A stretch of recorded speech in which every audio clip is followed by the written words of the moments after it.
Hello అండి, welcome to best kitchen. నేను మీ రాధికాని. Best కిచెన్లో ఈరోజు నేను చేయబోతున్న రెసిపీ ఎంతో కమ్మగా టేస్టీగా ఉండే దోసకాయ పచ్చడి. ఇది వేడివేడి అన్నంలో తింటే అద్భుతంగా ఉంటుంది. చాలా చాలా బాగుంటుంది. అన్నంలోకే కాకుండా ఇడ్లీ దోశల్లోకి చాలా చాలా బాగుంటుంది. తప్పకుండా ట్రై చేసి చూడండి. నా ఛానల్ తప్పకుండా సబ్స్క్రైబ్ చేయండి. పక్కనే ఉన్న బెల్ ఐకాన్ ప్రెస్ చేయడం మర్చిపోకండి. దానివల్ల నా రెసిపీస్ యొక్క ఫ్యూచర్ నోటిఫికేషన్స్ అన్నీ మీకు వస్తాయి. దీని తయారీ విధానం, కావాల్సిన పదార్థాలు ఇప్పుడు చూద్దాం. ముందుగా ఒక పెద్ద దోసకాయని ఈ విధంగా చిన్న చిన్న ముక్కలుగా కట్ చేసుకోవాలి. 4 నుంచి 5 వెల్లుల్లి రెబ్బలు, ధనియాలు, మినప్పప్పు, జీలకర్ర, ఎండుమిరపకాయలు, చింతపండు. ఇప్పుడు ప్రాసెస్లోకి వెళ్దామండి. Cooking process. ముందుగా స్టవ్ ఆన్ చేసుకొని కళాయి పెట్టుకోవాలి. ఇప్పుడు కాస్తంత నూనె వేసుకొని ఇప్పుడు ఇందులో 2 స్పూన్ల ధనియాలు, 2 స్పూన్ల మినప్పప్పు, 1 స్పూన్ జీలకర్ర, ఎండుమిరపకాయలు,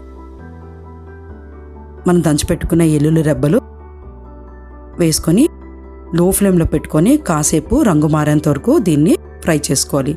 ఇప్పుడు ఇది ఫ్రై అయిందండి. దీన్ని మనం ఒక బౌల్లోకి తీసుకుందాం. ఇప్పుడు అదే కళాయిలో కాస్తంత ఆయిల్ వేసుకొని మనం కట్ చేసి పెట్టుకున్న ఈ దోసకాయ ముక్కల్ని ఇందులో వేసుకొని ఒక 5 నుంచి 10 నిమిషాల దాకా లో ఫ్లేమ్లో కానీ మీడియం ఫ్లేమ్లో కానీ మనం బాయిల్ చేసుకోవాలి.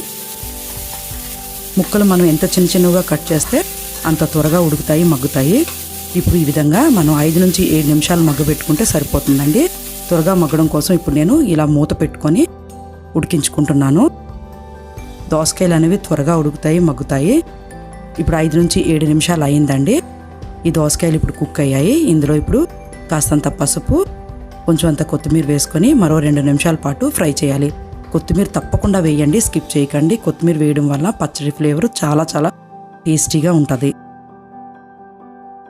అంతేనండి. ఇప్పుడు స్టవ్ ఆఫ్ చేసుకోవచ్చు. దీన్ని కాసేపు మనం పక్కన పెట్టుకొని చల్లారనిచ్చుకుందాం. ఇప్పుడు మనం ఒక మిక్సీ జార్ తీసుకొని ఈ ధనియాలు, జీలకర్ర, ఎండుమిర్చి ఇవన్నిటిని ఇప్పుడు మనం పొడిగా చేసుకోవాలి. ఇందులోనే కాస్తంత చింతపండు, తగినంత ఉప్పు వేసుకొని దీన్ని మెత్తని పొడిలాగా ఈ విధంగా తయారు చేసుకోవాలి. మనం ఇక్కడ కూడా ఈ పచ్చడిలో నీళ్ళు అనేది కలపకూడదు. ఇప్పుడు దీన్ని మనం ఒక పెద్ద మిక్సీ జార్లో ఈ విధంగా వేసుకొని చల్లారబెట్టుకున్న ఈ దోసకాయ ముక్కలను కూడా ఇందులో వేసుకొని ఇప్పుడు మరీ మెత్తగా కాకుండా కాస్త కోర్స్గా, అంటే కచ్చాపచ్చాగా మనం రుబ్బుకుంటే చాలా చాలా టేస్టీగా ఉంటుంది. చూడండి ఎంత సింపుల్గా దోసకాయ పచ్చడి రెడీ అయిందో. అంతేనండి. ఇప్పుడు దీన్ని మనం సర్వింగ్ బౌల్లోకి తీసుకోవచ్చు. అంతేనండి. చాలా చాలా టేస్టీగా ఉండే దోసకాయ పచ్చడి రెడీ అయింది. దీనికి మనం కాస్తంత తాలింపు పెట్టుకుంటే అయిపోయినట్టే. ఇప్పుడు తాలింపుకి కావాల్సింది చిన్న కళాయి తీసుకొని కాస్తంత ఆయిల్ ఎక్కువే వేసుకోవాలండి. ఇప్పుడు ఇందులో 1 స్పూన్ శనగపప్పు, 2 నుంచి 3 ఎండుమిరపకాయలు, 1 స్పూన్ ఆవాలు, కాస్తంత కరివేపాకు. ఆవాలు చిటపడినాక కరివేపాకు వేసుకోండి. దీనికి తాలింపు పెట్టుకుంటే అంతేనండి. చాలా చాలా టేస్టీగా ఉంటుంది. మీరు తప్పకుండా ఈ రెసిపీని ట్రై చేసి చూడండి. ఇది అన్నంలోకే కాకుండా దోశలకి, ఇడ్లీకి చాలా చాలా బాగుంటుంది. పుల్ల పుల్లగా, కమ్మ కమ్మగా ఎంతో బాగుంటుంది. ఇంట్లో అందరూ చాలా ఇష్టంగా తింటారు. తప్పకుండా ఈ రెసిపీని ట్రై చేసి చూడండి.